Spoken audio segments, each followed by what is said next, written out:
Hello বন্ধুরা, কেমন আছো? নিশ্চয় ভালো আছো। আমিও খুব ভালো আছি। আমার ভিডিওটা দেখার জন্য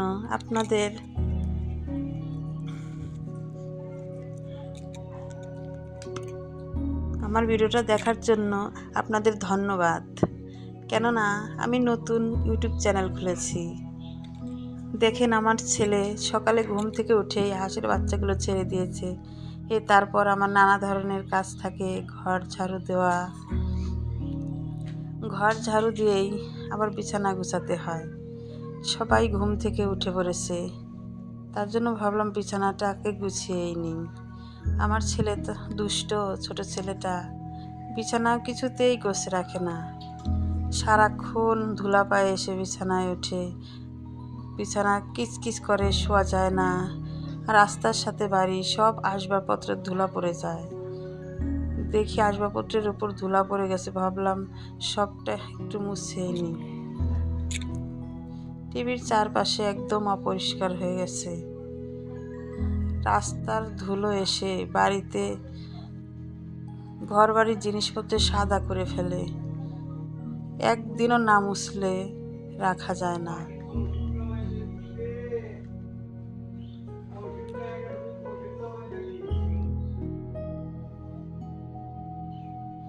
শোকেসের উপর রাখা আমার শাশুড়ির ছবি, আমার শ্বশুরের, আমার বড় ছেলের ছবির উপরগুলো ধুলো পড়ে গেছে।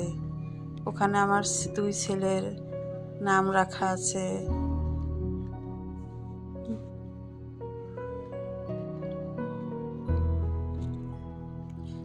ড্রেসিং টেবিলের কাজটা ঘোলা হয়ে গেছে।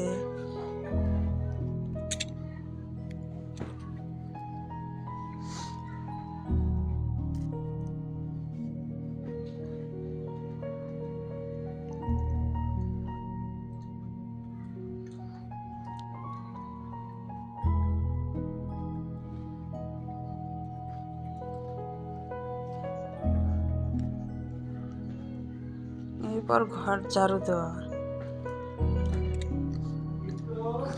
ভাবলাম ঘরটা ঝাড়ু দিয়ে নিই। সকালবেলা সব কাজ করার আগে ঘর ঝাড়ু দিতে হয়, কিন্তু আমার ছেলে একবার ঝাড়ু দিলে হয় না, বারবার ঝাড়ু দিতে হয়। আমার ছেলে জুতা পায়ে দেওয়ার কথা মনে থাকে না, জুতায় পায়ে দিয়েই উঠে পড়ে বারান্দায়।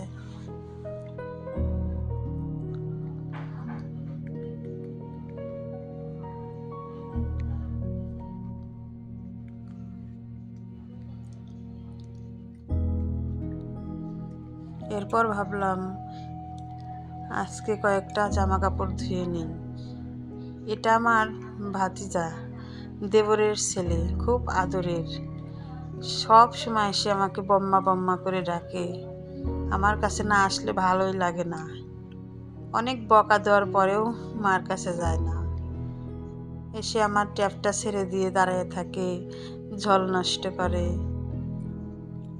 আমার সাথে কাজ করে। এরপর রান্না করার জন্য রান্নার খড়িটা ভাবলাম একটু রোদে দেই। উঠানে রোদ এসে পড়েছে।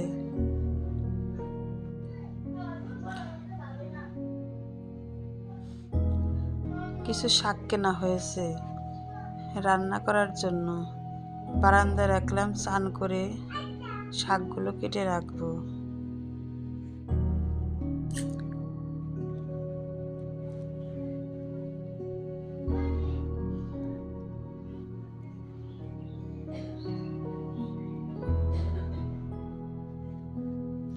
এরপর জামা কাপড়গুলো কাচতে থাকলাম।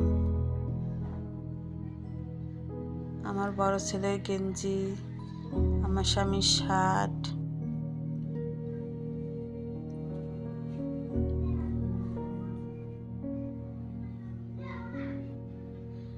আমার ভাতিজা আমার সাথে দুষ্টামি করছে।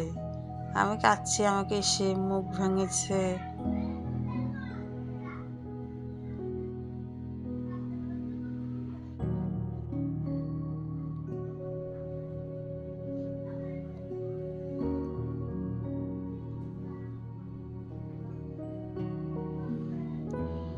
আমার বড় ছেলের গেঞ্জি একদিন গায়ে দিলেই মনে হয় যে কতদিন ধরে এই গেঞ্জিটা ধুই না। একদম অপরিষ্কার করে রাখে। অগোছালো, কোনো দিন কোনো কিছু গুছিয়ে রাখে না, জামা কাপড় খুলেই যেখানে সেখানে ঢিল দিয়ে রাখে। এরপর সব কিছু শার্ট প্যান্ট রোদে মেলে দিলাম।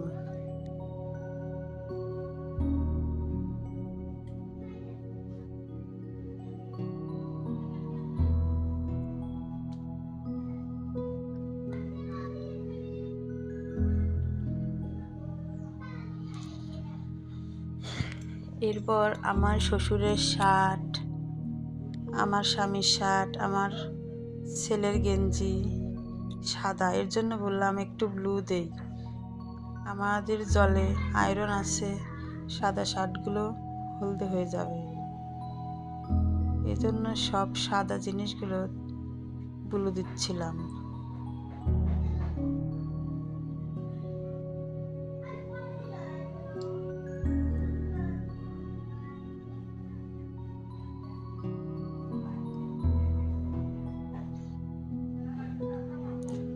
ব্লু দেওয়া জিনিসগুলো বারান্দার উপর রাখলাম, এক এক করে সব জিনিসে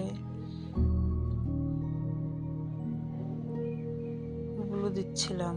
এরপর ব্লু দেওয়া জিনিসগুলো বারান্দায় মেলতে এলাম, কেননা রোদে মেলে দিলে ব্লুটা কীরকম জানি দু রকমের হয়ে যায়, এক জায়গায় সাদা হয়ে যায়, এক জায়গায় ব্লু হয়ে যায়।